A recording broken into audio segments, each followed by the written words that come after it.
Hello, Mayor Collins. Hi. How are you? Pretty good. How are you? Good, thanks. Good. I don't think I have to-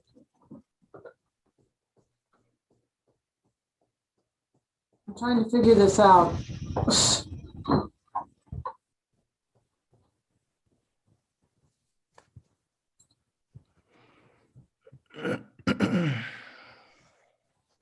There we go.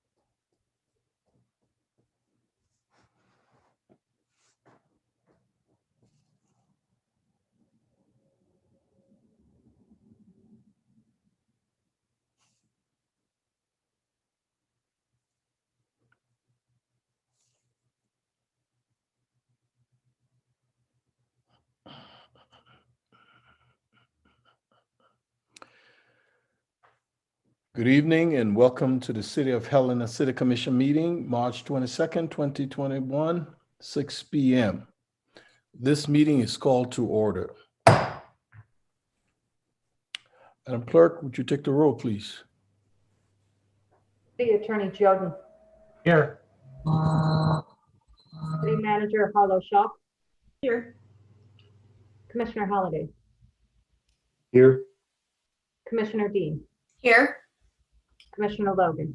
Here. Commissioner O'Loughlin. Here.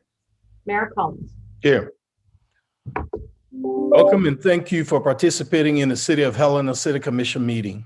We are pleased to be able to provide this alternative meeting format in the city's effort to broaden public participation. Please be patient as we may experience technical difficulties during the meeting. We welcome your public commentary during the meeting. Please read the following tips and guidelines for the app usage and your participation. Would you rise for the Pledge of Allegiance, please?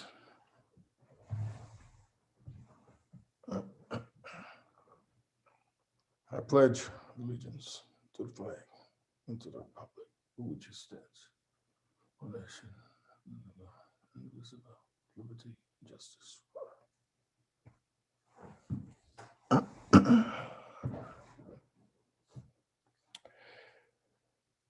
Welcome, everyone. And to our presenters, I want to remind you, you have no more than 10 minutes to present whatever you have to present.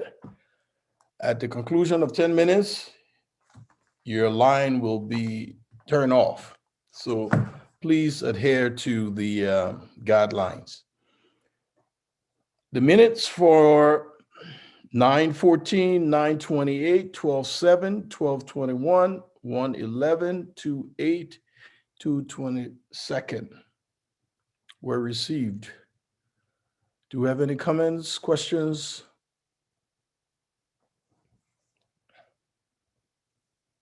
If not, they will stand as submitted. Consent agenda clean. Madam Manager. Good evening, Mayor. Good evening. I would ask that you entertain a motion to approve the claims of March 2nd, March 5th, and March 12th in the amount of $669,200.13, as well March as, 6th. excuse me, on, did I say March 6th? I'm sorry. I'll restate that. March 2nd, March 5th, and March 12th. 3 separate dates for a total of $1,023,764. $1,023,764.80. Thank you. I'll entertain a motion.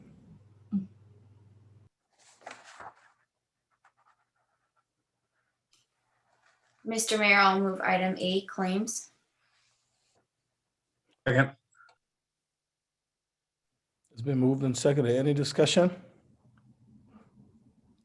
Madam Clerk? Commissioner Halliday, Aye. Commissioner Dean, Aye. Commissioner Logan, Aye. Commissioner O'Loughlin, Aye. Mayor Collins. Aye. The motion carries 5-0. Are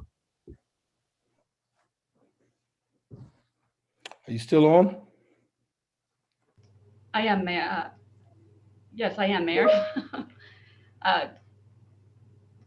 Mayor, I would recommend you request a motion to adopt the BARSA 2021 allocation, and that is the state of Montana's had passed an increased gas tax law in 2017 that gives local government more funding for street projects. The allocation to local government started in the second half of 2018. The City of Helena's portion is approximately $660,000. This motion is to consider a resolution requesting distribution of bridge and road safety and accountability program funds to be used for Rodney Street project number 19-31. Thank you, Madam Manager. I'll entertain a motion. Yes. Mr. Mayor, Go ahead, Commissioner Logan. I would move to approve a resolution requesting distribution of bridge and road safety and accountability programs funds to be used for the Rodney Street project number 19-31. Second. Second. Any discussion? It's been moved and seconded. Madam Clerk? Commissioner Halliday, Aye. Commissioner Dean, Aye.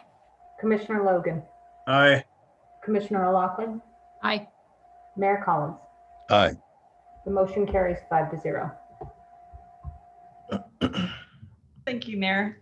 Next, I would like to request that you entertain a motion to support the completion of forest fuels reduction activities within 80 acres of open space belonging to the City of Helena on Mount Helena under the Fuels Mitigation Project. The City of Helena owns and manages 1,838 acres of open space properties located in the wildland urban interface surrounding the city.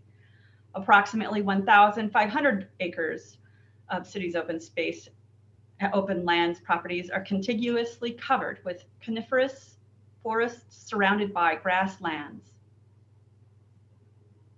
By approving this motion, you will, Mayor and Commission, adopt and approve the Western States Wildland Urban Interface Grant Award for Mount Helena Fuels Mitigation from the Department of Natural Resources. Thank you, Madam Manager. I'll entertain a motion. Mr. Mayor, I move acceptance of the Western States Wildland Urban Interface Grant Award. Thank you. Second. It's been moved and seconded. Any discussion? Madam Clerk?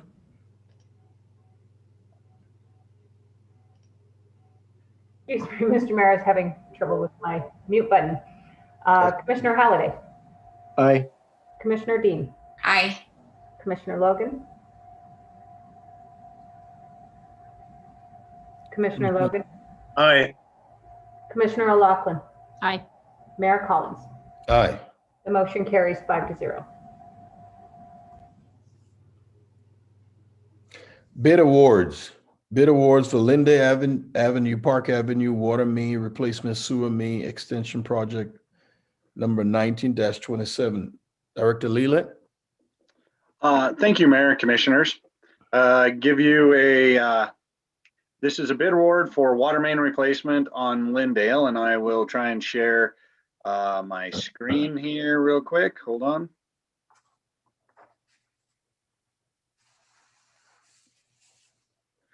All right, and then we'll get the slideshow started, I hope. All right, there we go.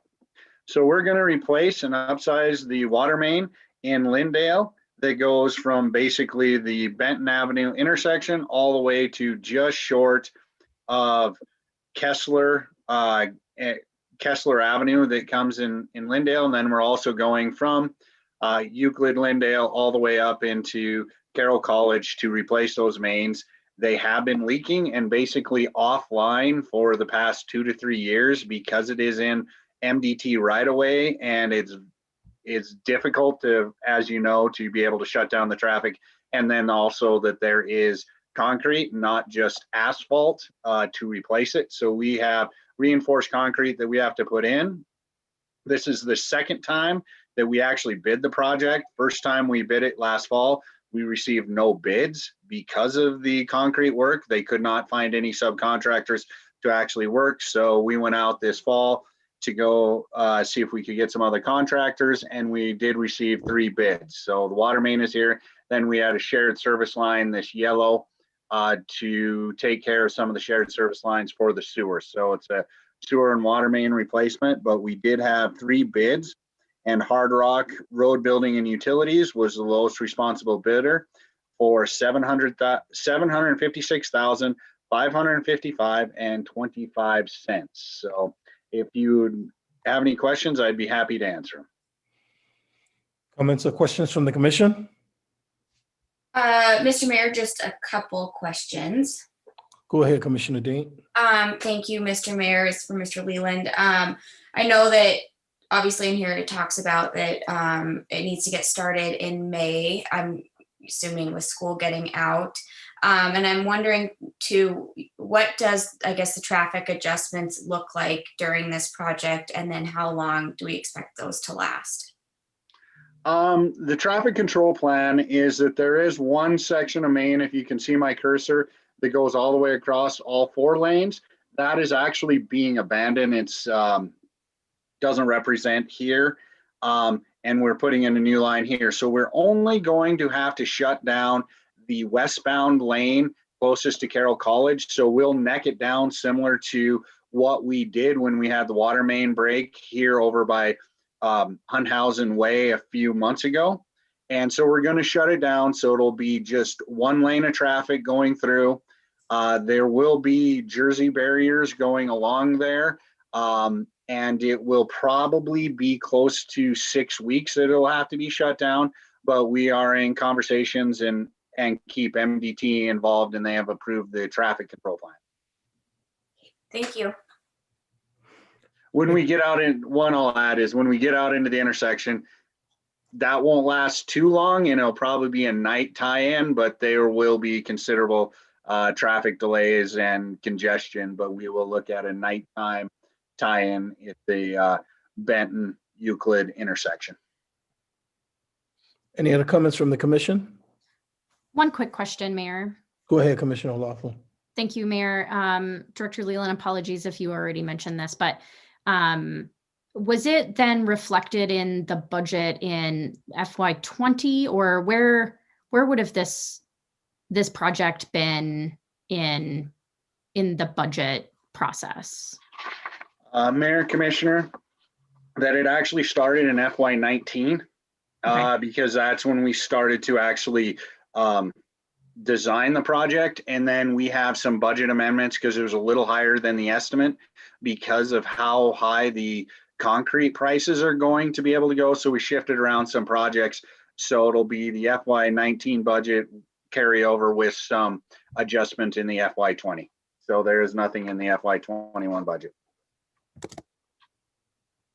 Nor would there be any in the FY20 or upcoming. Or budget. FY22 budget, no. Okay, thank you. Any other comments from the commission? Mr. Mayor, a question for Mr. Leland, please. Go ahead, Commissioner Logan. Thank you. Mr. Leland, I can see your cursor pretty well. Would you show me the sewer line as it extends on north off of Lindale onto Park and just roughly? Mayor, Commissioner, the sewer line actually goes to Bishop Carroll Drive. It is this yellow line that comes in here, and that's just the shared service. So we actually on the sewer line are not getting into the Lindale Euclid Avenue. We are just doing it into Park Avenue. I believe it's still called Park Avenue. They've changed a lot of names in Carroll, but it's Park Avenue onto Bishop Carroll Drive. So who, Mr. Mayor, if I may Please. follow up, who will that, which residences or occupancies will that service? It will serve this residence here, then 1004, 1108, 1120, and this one is already connected, but it'll serve these 4 lots, going with the policy that was set up with former commissions that set aside funds to take care of shared services with the sewer line extensions. Okay, thank you. Okay, thanks. Any other comments from the commission? Any public comments? Madam Clerk, do we have any raised hands? Mr. Mayor, Commissioners, I have no raised hands and I've received no written public comment. Okay. I'll entertain a motion. Mayor, I would move to award the Lindale Avenue, Park Avenue Water Main Replacement Sewer Main Extension Project number 19-27 to the lowest responsible bidder, Hard Rock Road Building and Utilities, Inc., in the amount of $756,555.25. Second. Second. It's been moved and seconded. Any further discussion? Madam Clerk? Commissioner Halliday, Aye. Commissioner Dean, Aye. Commissioner Logan, Aye. Commissioner O'Loughlin, Aye. Mayor Collins. Aye. The motion carries 5-0. Thank you. Communications proposals from commissioners. What saith you, commissioners?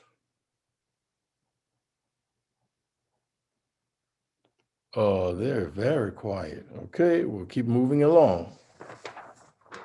Report of the city manager, city attorney. Mayor, Commissioners, nothing to report, but a reminder, you should have just gotten the corrected PSA. I apologize for that. For a special litigation meeting on Monday, the 29th at 6 p.m. and review the materials for that and be prepared to discuss then. Thanks. Thank you, Mr. Jordan. Report of the city manager. Thank you, Mayor, and good evening, Commissioners. I'm wanting to just share 2 updates. First, the team is currently working on e-bikes and e-scooters as 2 issues in the community. We'll be bringing to you at an administrative meeting further steps that we're contemplating and moving the conversations together and viewing them both in the where they can be used and where they cannot be used conversation and what they're defined as. Those have been 2 struggles that we've had internally so that we can move to a final decision on some pieces of our city code. So just wanted to let you know that our next conversation will be at the April 7th admin meeting where we'll discuss e-bikes and e-scooters together. Next up, though, I would like to share to you, this is my last update, and I'm actually going to turn it over to Teresa Ortega with Good Samaritan. And during the January 6th Commission administrative meeting, the Commission heard an update from the community partners about homelessness and COVID. And at the time, Commissioner Halliday had asked Good Samaritans what gaps there are and how those can be supported by the city. At the same time, the team had been working on addressing an ongoing issue on the Shopco property, and on January 25th, I met with the Good Samaritan team, and then soon thereafter, we spoke with the team even further within the parks, police, transportation, and other teams so that we could try and strategize ideas with the Good Samaritan team and hear more around their ideas. Tonight's presentation is really from Good Samaritan about the ideas that they've come up with and shared, and we look forward to answering any questions that you might have and follow up. The team who has been in those conversations are also present this evening should you have further comments or questions after hearing from Ms. Ortega. Thank you, Madam Manager. Ms. Ortega, you have the floor. You are muted. Good start, off to a good start. Well, good evening, everyone. Major Commissioners, Mayor Collins, and city managers, thank you very much for having us. And we do thank you all for bringing it up last 2 meetings ago, I think it was, when we were talking about what we could do together to address the issues of homelessness in the community. And as we, we're going to try and go quick on this, but there's so much information. One of our big concerns that we started out talking about is what's going to happen after this COVID's money is gone, because we are serving a lot of people. Good Samaritan has had over 100 people in our hotel situations with Rocky Mountain and the CARES money. And of that, about 30% of the people there we've housed. So, and we do know also that God's love is full at the same time as well. We also know that our staff has been doing quite a bit of case management with people there, which is definitely a need we have in this community as a case manager to follow people who are homeless and make sure that they're getting housing and they're staying housing and their needs are being met. So what happens when the COVID money's gone?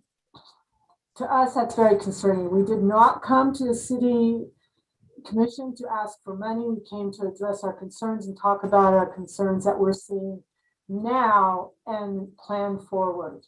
We're going to talk a little bit about, we did take a trip to Missoula in case we need to open some other kind of shelter, if you will. In Missoula, what we visited was called a temporary safe outdoor space that, in other words, is also called a tent shelter to most people, but we do not want to call it that. We'd like to bring that information to you all to look at. So we've got one, case management, two, another place for people to stay when shelters are full. What we're also seeing is there's many of the folks we are serving have mental health issues. And when people are kicked out of existing shelters with nowhere to go, an issue of communicating between agencies to make sure we're not landing people on the streets. We did implement another program this year through the CARES money that's called Street Outreach. That's been very successful in meeting people on the streets, getting them off the streets into a safe place. And we're finding many of the folks we're seeing in these situations are physically ill and cannot get to the services they needed. So therefore, we have now set up a connection with St. Pete's, and when people are homeless and coming out of the hospital, they have nowhere to go and they need a clean, safe space. So all of these together, and I hope I'm not jumping around too much, are bringing us back to what are we going to do when this COVID money is gone? How are we going to address these needs? So what we want to share with you is that we have talked to a hotel, and they're always willing to sell for the right price. I don't know if that's an option. Sharon and I had talked a little bit about that, what we could think of. But what we'd like to share with you is this temporary, safe outdoor space, I get it wrong every time, that we went up and looked at in Missoula. And I'm going to try and screen share those. If I do that, I'll be very surprised if I get this up. What did it do?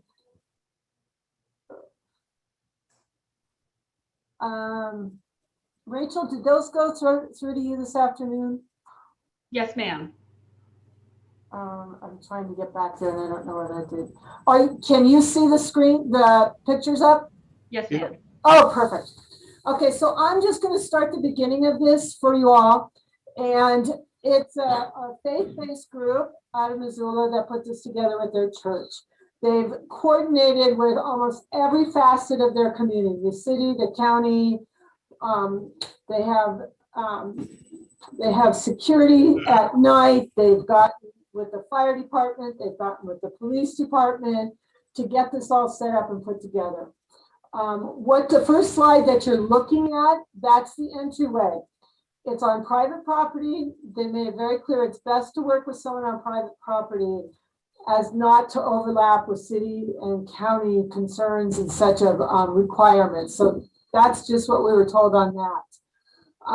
This property, a rancher had it who has it. He's been trying to sell it for 10 years. And he finally just leased it, I believe it's to the church, for $1 a year. They started this program in January, end of January. And since then, they've put their program up, and I do want to say for Chief Hagan that one of the questions we were very specific about when we met with them is, what's your rate of having to call the police? Tell us about that in this setting first. And they've had 3 calls they've had to put out, 1 to the PD up there and 3 to for paramedics to come out for someone. So those are pretty good odds, but also there's only 20 people that can be served at a time through this tent area. There's 20 tents. 20 tents? 2 could be to a tent with a couple. Okay, so I'm gonna go ahead and pass it over to Aura to explain the program even a little bit better. So Do you want to go around and show the Yep. platform? Yeah. So these are the platforms. They have insulation underneath them. There's going to be 20 altogether. Every few tents, they're going to put big fire pits out there. Let's go back. mhm.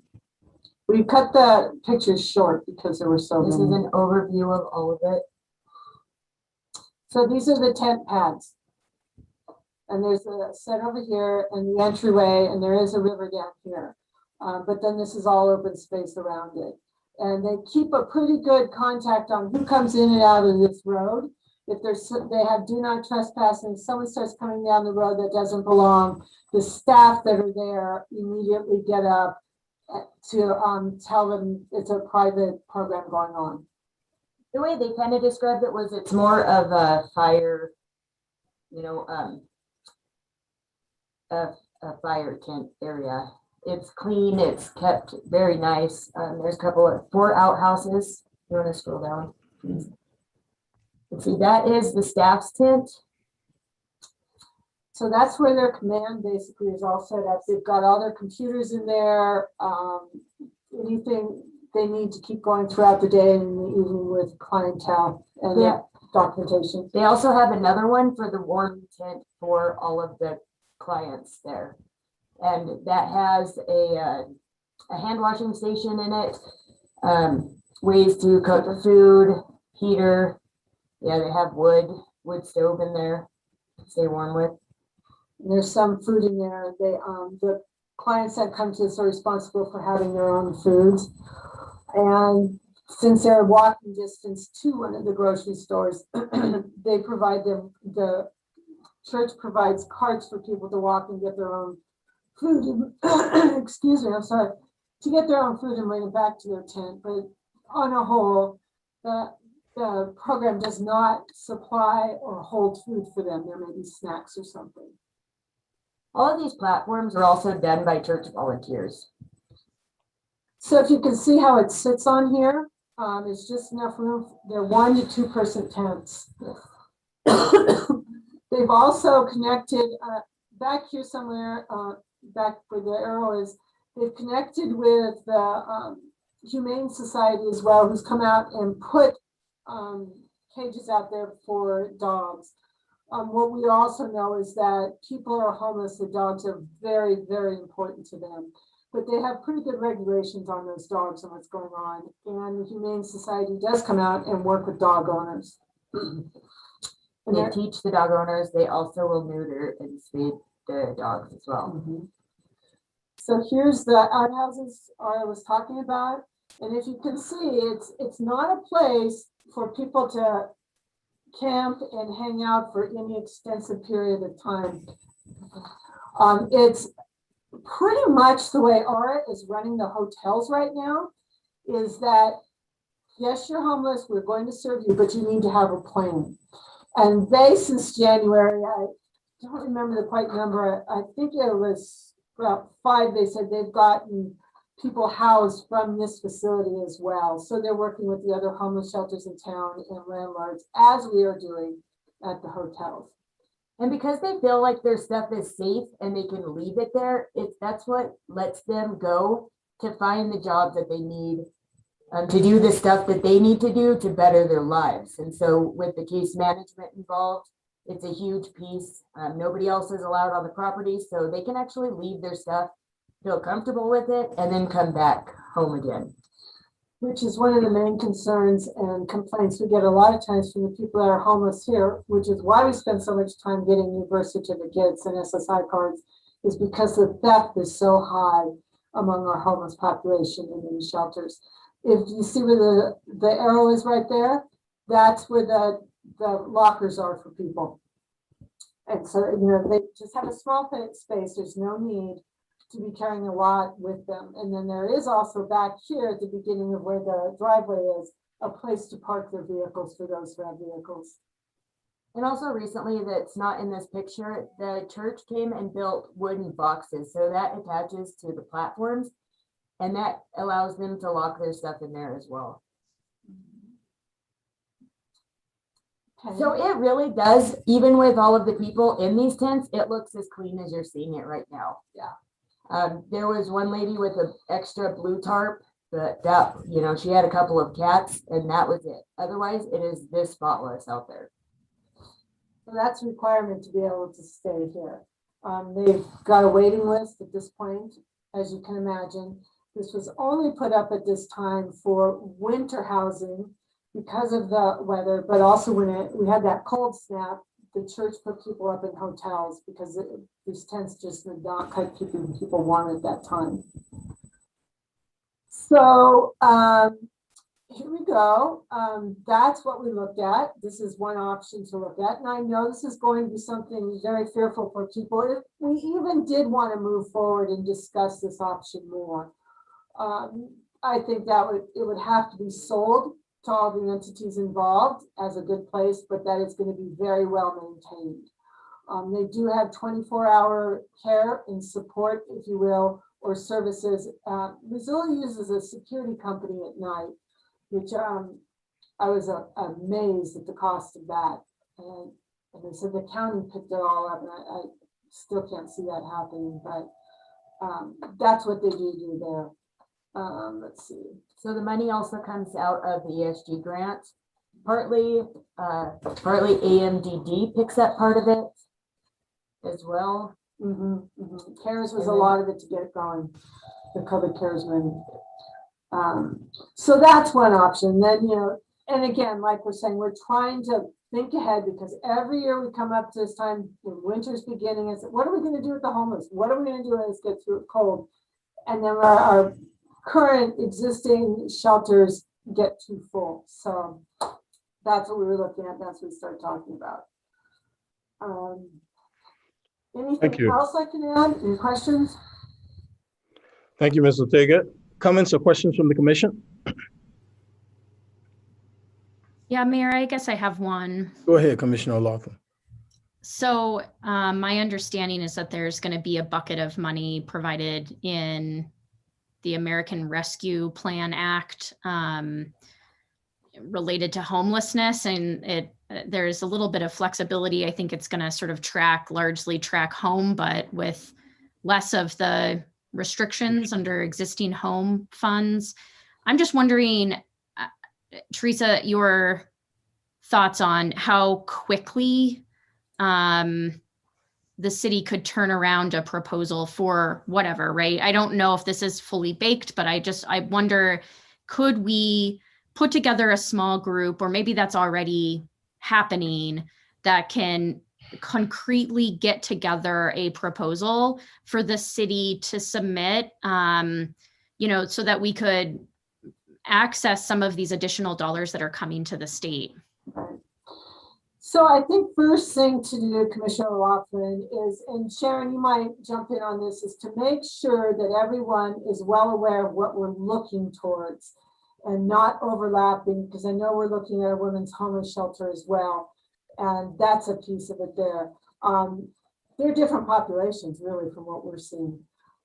So I think that would be very important for people to know that one is not jumping before the other to do something like this, but the population that we're seeing is very different than an all-women's shelter. So that would need to be gone through. I'd really... What? Oh, yeah, or like Laura says, we're addressing the overflow from the shelter. And it seems like an awful lot this year to us. And we had to ask ourselves these questions. Is it because of COVID? Is it because of the money? Is it because of service provided. We think it's a little bit of each. It's also because the shelter, our current existing shelter can't take as many. Where the women's shelter has to wait for space for people to get in. And they,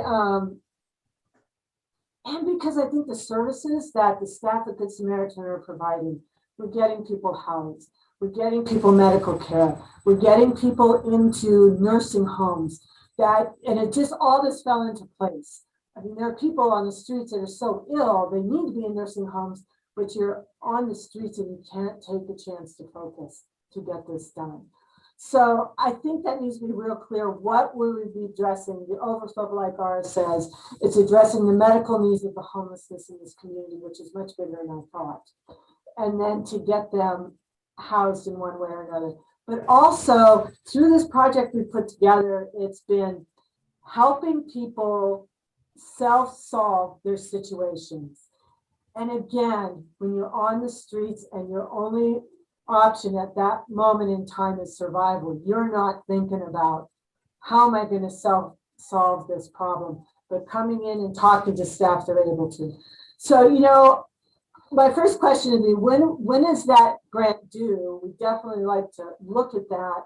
We're excited about this. We want to see this happening. We know this next round of money from CARES is, I think Good Sam is receiving $450,000 on this, but this is done. What is the date on this done? It's 6 months. 6 months, and then it's gone. At the rate we're going at the hotels, we'll be done in about 6 months. Yeah. So I think there's a timeline to look at. Let's get people involved and let them know what we would like to do, and then start putting it together. Thank you. Ms. Ortega, are you in talks with the county also? The county, not on this. This just happened to be, we started talking. And okay, I'll rephrase my question. Do you intend to get into talks with the county also? well, that's a good question if we intend to, because that's how this started when City Commissioner Halliday said, what can we do together? What can we and the county do together? And Commissioner, right? O'Loughlin, am I getting that right? That's where we need to talk with the county as well. Yeah, we've had several workings with the county with the COVID funds as well, but that's kind of slowing down now. And we are no longer funded through our place through the county. So it might be a fresh start with the county if the city and county could come together on this and maybe work that grant together that would be fantastic. And I think someone reading those grants would really like to see it in that manner. So immediately, no. I think in the future, yes, we need to look at that. Mr. Mayor. Go ahead, Commissioner Dean. Thank you, Mr. Mayor. I'm wondering, do you know what the number of the overflow population is that you've noted? Ms. Ortega? I'm sorry, I thought she was asking you. You know, like I said, there just seems to be an awful lot more that we're addressing this year, because if we've served over 100 people, 105 people since November, I think it was, and our existing shelter downtown, I think they're capping at 30 people, and then they're not letting people come in or they're letting them go. I don't know what it's been in the past. I could definitely try and find some of those numbers so we could look at that. But this seems quite high to me. Yeah, I know I'd be interested in better understanding, you know, not just what's the demand right now, but what do we think it will continue to be, especially if you're thinking about, you know, addressing problems as we move into the future too, being a little bit more proactive. Thank you. I'll find that. Thank you. Great. Okay. Any other comments from the commission? Do we have any public comments? Madam Clerk? Do we have any Mr. raised Mayor, hands? Commissioners, I have no raised hands and no written public comment at this time on this matter. Thank you. Go ahead, Ms. Ortega. I just want to add one thing. I think at the least that we could do is to implement a position for a case manager to follow the homeless and do what we're doing right now. Because actually what we've completely changed here from working in-house to mostly at the hotels and doing case management is that was not what we initially started out with at Good Samaritan. And as we all know, several years ago, the case management positions around the state were cut, and that's a huge need, that position, to work with the homelessness. So that's it. Thank you.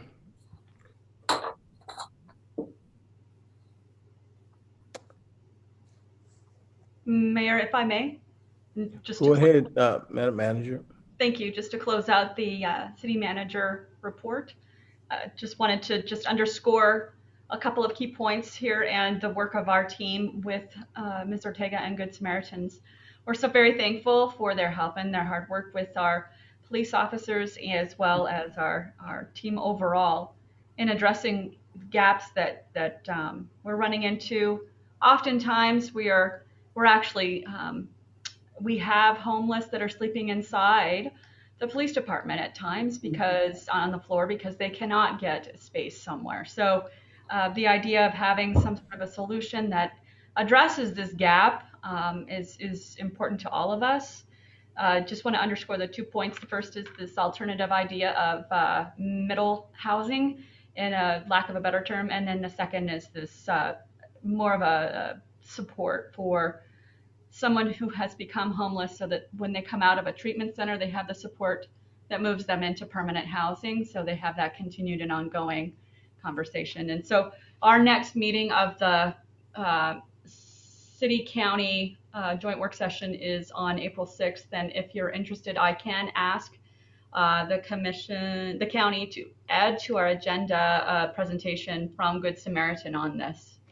But I think I hear you, Madam Manager, but I still think the county should be involved in this. This is not only a city issue. This is a county, this is a state, this is a national issue. And I think we all can sit down to the table and get involved in this. So I guess maybe a question for the city manager.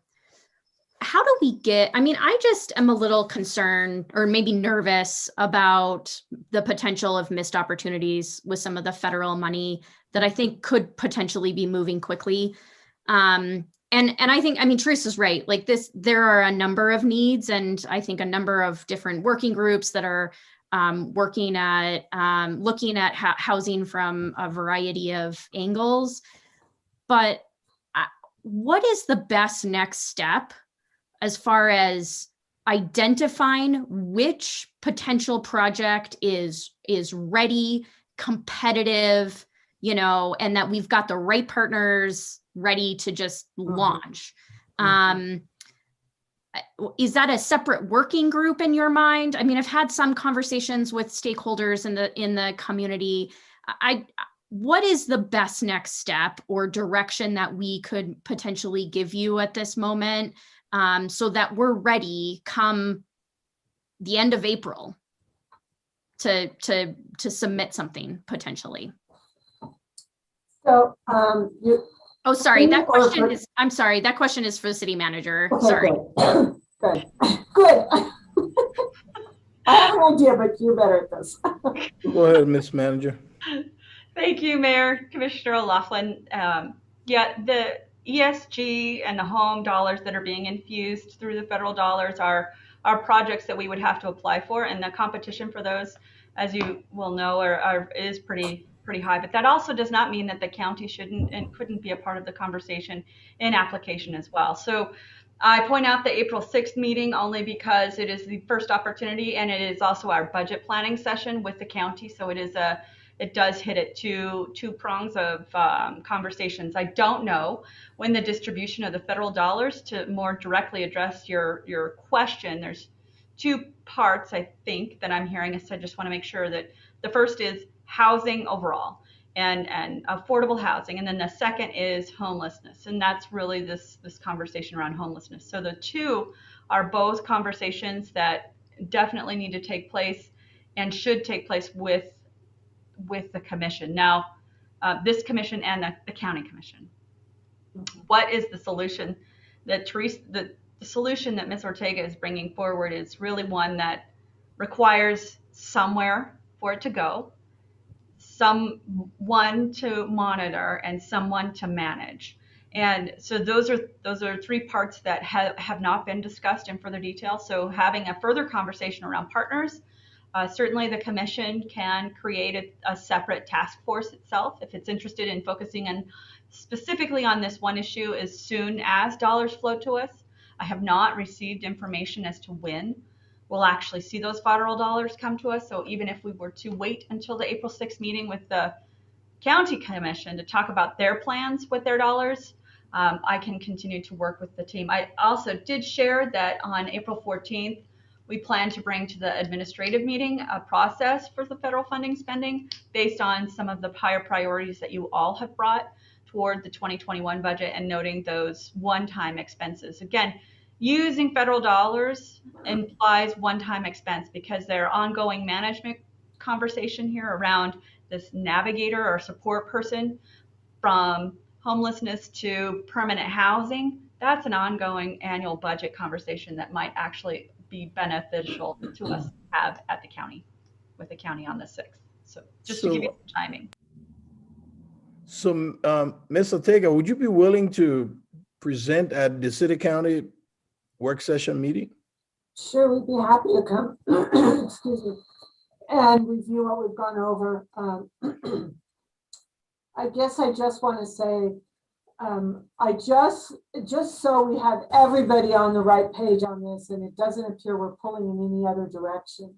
We want to make sure we're all working as a team and showing that we'll be working with the overflow, but then also getting people housed. So absolutely, we'd be happy to do that. Okay, so Madam Manager, would you arrange with the county to have her on the agenda, please? Yes, I will. Thank you, Mayor. Thank you. And that Any other questions for Ms. Ortega? Maybe just some comments, Mr. Mayor. Go ahead, Commissioner. I generally agree with Commissioner O'Loughlin that we should be looking at the opportunities on any of the federal dollars that would be coming in. And I'd say, even if we can't get anything out of the county on that discussion, this is an opportunity. It's going to be a fast turnaround. And I'd hope we would provide sort of consensus direction to the manager to work with, whether it's Good Samaritan, whether it's a coalition of groups in the community, a task force, working group. For me, I don't really care. I would prefer that it be as efficient and tactical as possible so that we can actually make a decision rather than having 25 meetings to figure out, right? I mean, this is a point where if we can spend these dollars for the public good, the need is there. So let's get it out there and let's improve people's lives. I think it's good to wet it to that discussion as well of those ongoing and proactive needs. I think it's going to raise other discussions we need to think about in terms of the sort of spirit of service grant awards that we just discussed. If it is something that this body is going to look at, longer term, year over year support for any sorts of these programs, be they housing, be they case management, be they long-term management, right? I mean, you can have one-time money set up this program. It's going to have to be managed over time. That's money that's going to have to be held onto by the city or by the county or by both, rather than turning that money over to a private organization like we've discussed with the Community Foundation. So there's nuanced discussions to be had going forward on these, but I would hope that we have general consensus to ask the manager to basically come back to us, work with Teresa and folks to just tell us what is the best way we can use these dollars to our advantage for those in the greatest need in Helena.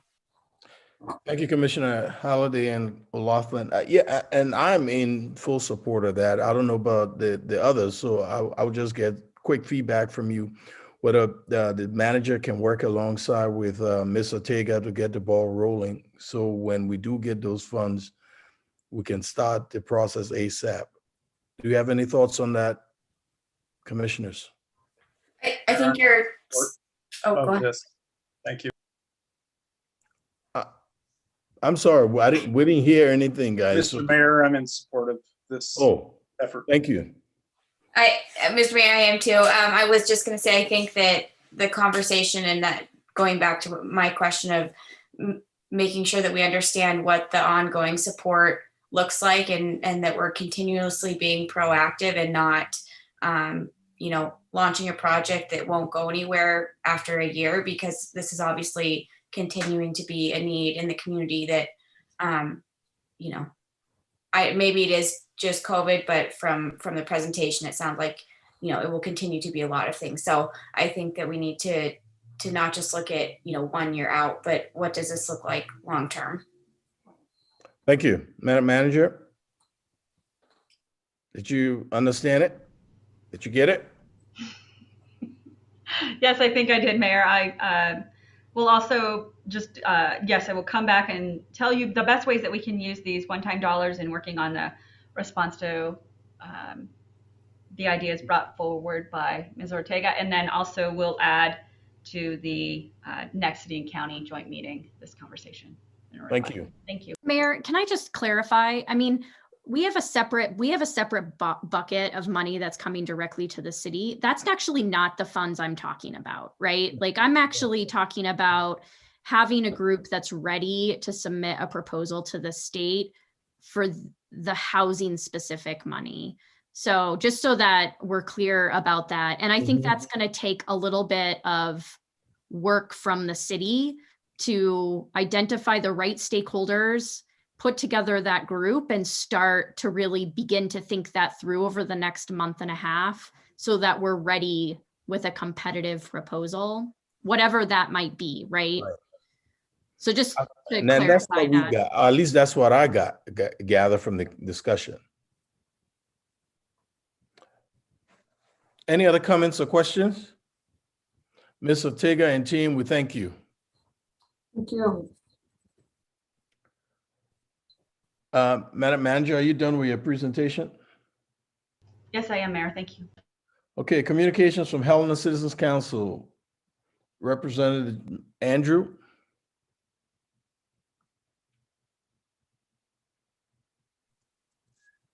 Good evening, Mayor Collins, commissioners, and city manager. I will be brief.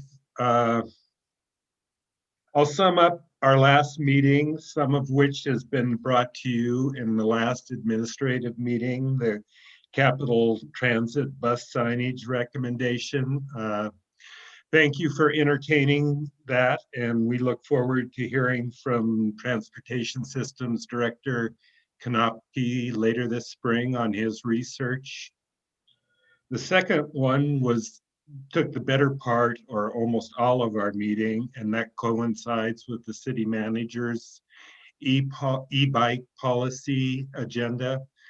One of our members, Meg Bishop, wrote up a recommendation which we tabled until we can see where the city is going with this, but we would like to be part of the discussion. So we will reach out to both the city manager, the parks director, and HOMAC to see what discussions they're having.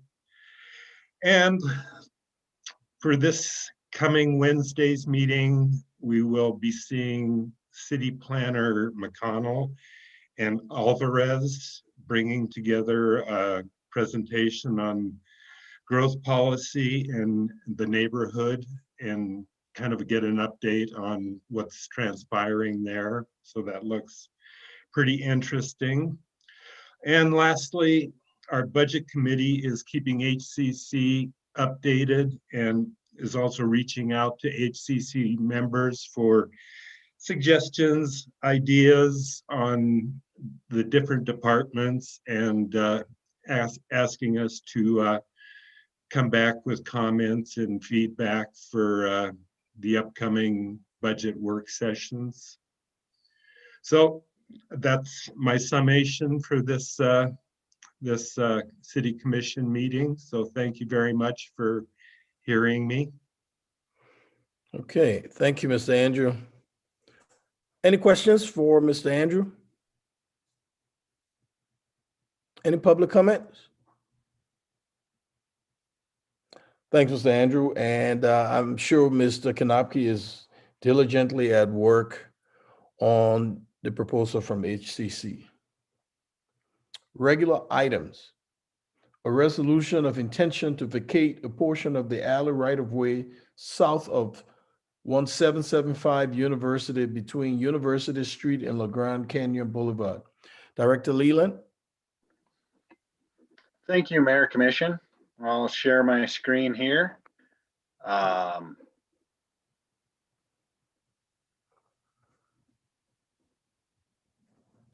what we're talking about is there's an undeveloped alley that is located just south of, this is LeGrand Canyon Boulevard. This is University Street. This is Laurel and Glendale. So it's up towards the higher part of Helena on the west side. And it is part of the West Side project where we installed water and sewer. And that's how we kind of came into conversations with the property owners, Tim and Jan Haran. They own the property, the lot that is located just south of the alley and just north of the alley. So they own both of the properties on both sides of the alley and have requested to vacate the alley in between. It is undeveloped. However, at this point, I'd like to say that I think it's a little too premature to be able to vacate this alley because it'll create a long dead end alley that could be used as access to lots that are undeveloped but are looking to be developed. So it would limit the access to the properties next to their property that they have.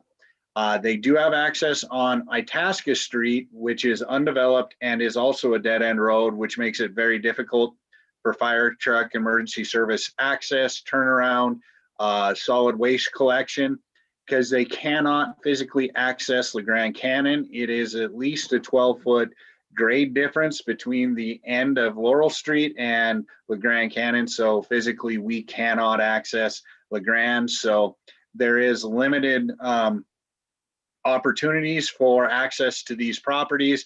We would create a very long dead end alley with no turnaround. And then Itasca Street does not have a turnaround where they would access it. So at this time, until we figure out what the adjacent property owners are doing with developing those lots, the recommendation by staff would actually be to deny this, and then at a future time, possibly come back and see if there's something that could be done. We do have utilities that have went into this alley to be able to access these lots, so they will be buildable. And there's also private utilities that are in there. Regardless if it's vacated or not, we will still maintain an easement. So it will be a separation of property. They can't build over the top because there will be a utility easement in there, but we will not have a public access easement or right away through there. So at this point, I'd be happy to answer any questions if you have them. And I know the applicant is on the Zoom meeting and I think would like to talk. Thank you, Ms. Director Leland. Comments or questions from the commission?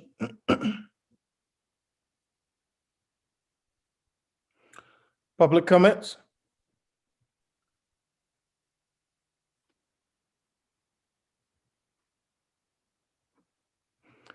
Okay, there you go.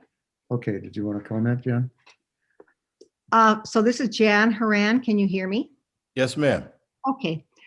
As one thing that, if it could be all written up is yes, since it's going to be all tore up because they are going to be setting sewer in there, because right now, if you look at the property, we have grass growing right through the alley. But and there were trees there that were planted before my husband even bought the property many years ago. But we were wondering if I know I had a concern with emergency vehicles. I even have a concern with garbage because right across Laurel, can we do a? No, I can't. Oh, but there's an alley closure there. There are 4 homes built on an alley. And at the end of that alley is a turnaround, I think, for emergency vehicles or garbage. But we watch the garbage truck back up the whole way. And yes, I can see where that would really be a problem. If we were to vacate this section, could we have written in there that we could also, I mean, any emergency vehicle or the garbage, but just not the homeowners that will be building homes in that. But so it would still be vacated except for the city, what do you call these, utility people? And as far as to stop probably the homeowners that will eventually build there from driving that we would probably put a gate at the corner of our property. Does that make any sense? But Okay. I guess that was it. So could I just show a couple of photographs? Is that possible? Yeah, sure. I don't know how, Madam Clerk, will he be able to share his screen or share the screen? Mr. Mayor, Commissioners, if Mr. Haran has the capabilities on his computer, I can give him panelist rights, yes. Give me just a moment. Okay. Go ahead, Mr. Horan. Okay. So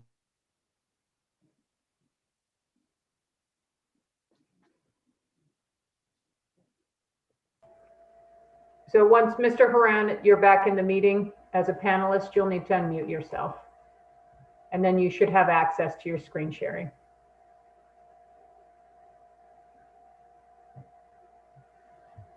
You're muted.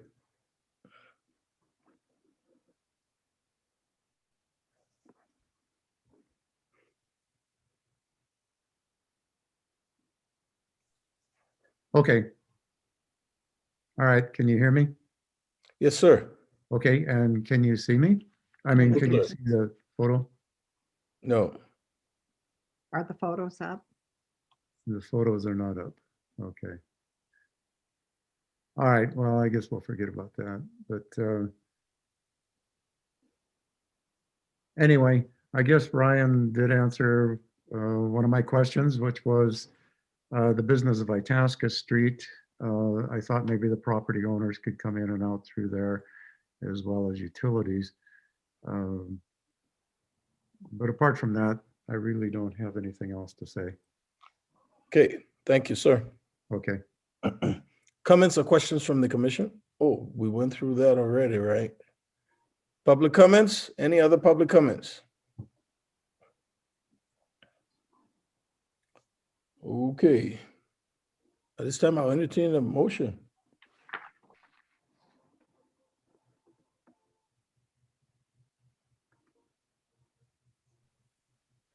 Mr. Mayor, Go ahead, Commissioner Logan.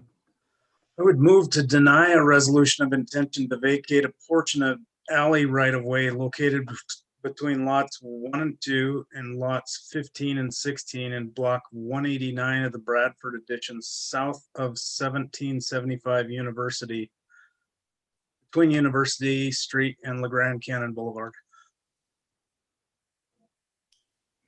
Is there a Second. It's been moved and seconded. Madam Clerk? Commissioner Halliday, Aye. Commissioner Dean, Aye. Commissioner Logan, Aye. Commissioner O'Loughlin, Aye. Mayor Collins. Aye. The motion carries 5-0. Thank you. At this time, is there anybody from the public wishes to address the commission? Could I make one comment? Yes, sir. Okay. The alley, which is 16 feet wide, is that, as it's situated, and of course we built without knowing any of this, that alley pretty much would come within inches of the driveway into our garage. It would take out several trees. It would also run through about a 4-foot tier of rock that is hosting a lot of trees. I guess my question is it possible to do, if and when that alley does become permanent, is it possible to make some kind of small land swap There are a lot of alleys up here that run at odd angles, horseshoe bends, so on and so forth. If we could move that alley somewhat away from our house, it will literally, well, it will practically be underneath our bedroom window. So owning the property to the south of it, if there is just some way to put a small angle on that alley so that we can get it away from our driveway, away from the house, away from the tiers, and away from the trees. That would be it.